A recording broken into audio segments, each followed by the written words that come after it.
Hey everyone, welcome back to my channel. Today we're going to be baking pretzel cookies that are then drizzled in caramel and chocolate.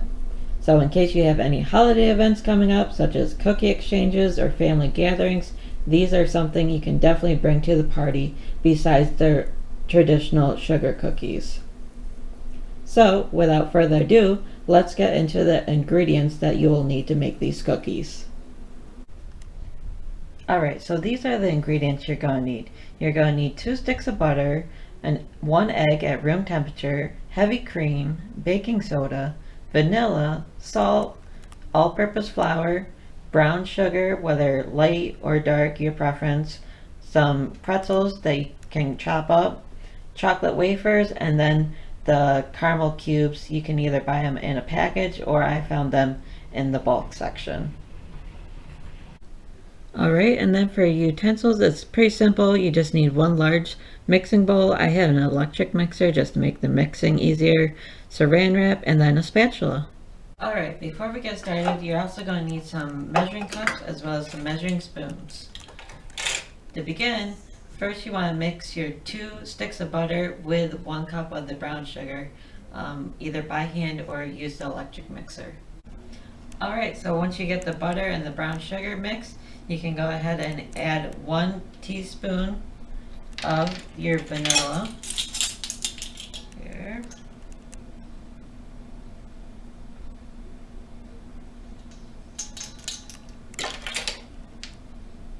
And your egg as well.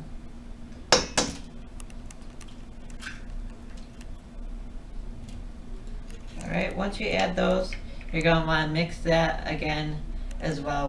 So after you mix the butter with the brown sugar and then the vanilla and the egg, it should look something like this, where it's sort of a light and fluffy mixture. Alright, so next up is you want to add your flour, salt, and baking soda. You'll need 2.5 cups of flour, a half teaspoon of salt, and then 3/4 teaspoon of your baking soda. So I've already pre-measured everything and put it in here, just because you guys don't need to see me make a mess of myself. But you want to add that into the mixture, gradually mix it, and then add some more until it's finally all gone. Alright, so it's all mixed together. After adding the flour, you should get something that looks like this, which is like a dough-like consistency. Alright, so now it's pretzel crushing time.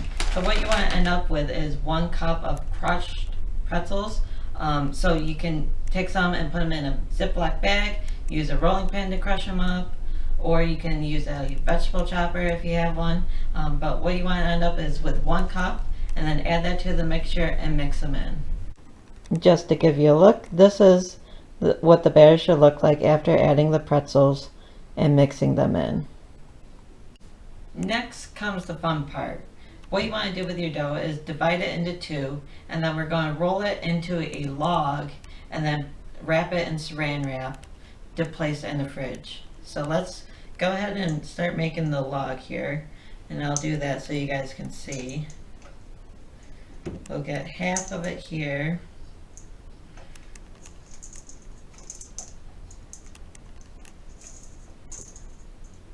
Alright, so this is half. You want to first form it into a ball-like shape here. Push it all together. And then you want to make sure you have a nice clean surface area to work on.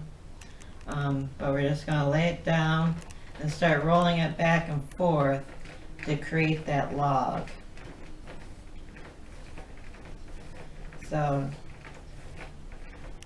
depending on how much dough you actually put in, you want something that has about 2 diameters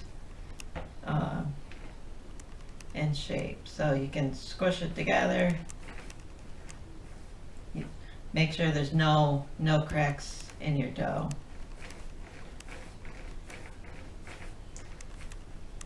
Alright, so with that said, you want to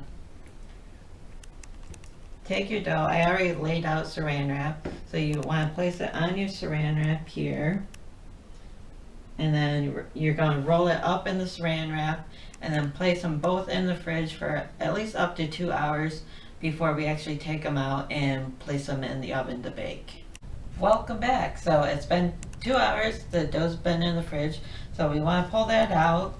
Go ahead and set your oven to 350 degrees to get that preheated. And then what you want to do is unwrap the dough from the saran wrap here.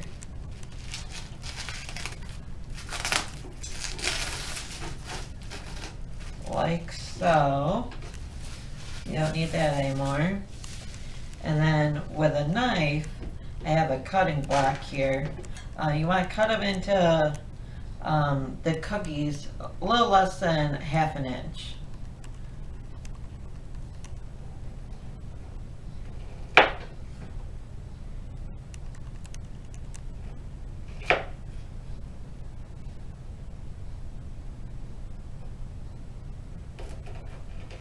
Might be a little hard at times, so make sure you have a sharp knife because you're going to hit some of the pretzel crumbs. But once you do that, take your cookie and place it on the baking sheet lined with parchment paper.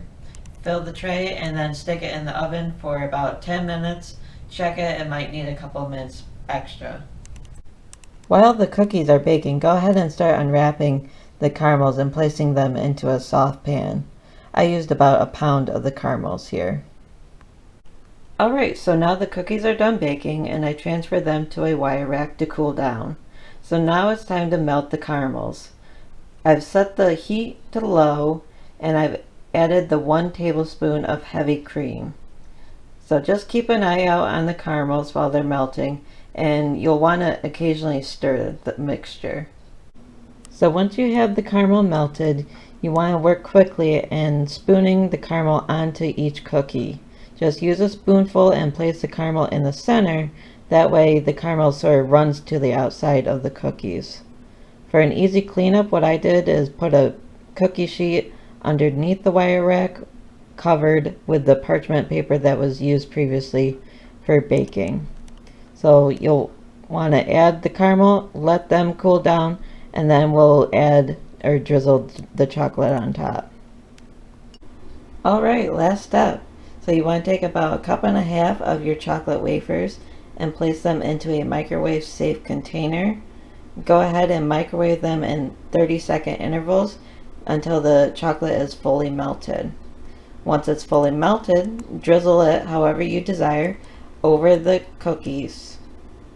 To solidify the chocolate, go ahead and place the tray of cookies in the fridge. Alright, there you have it. This recipe makes about 2½ dozen cookies. Thanks for watching and have a happy Thanksgiving.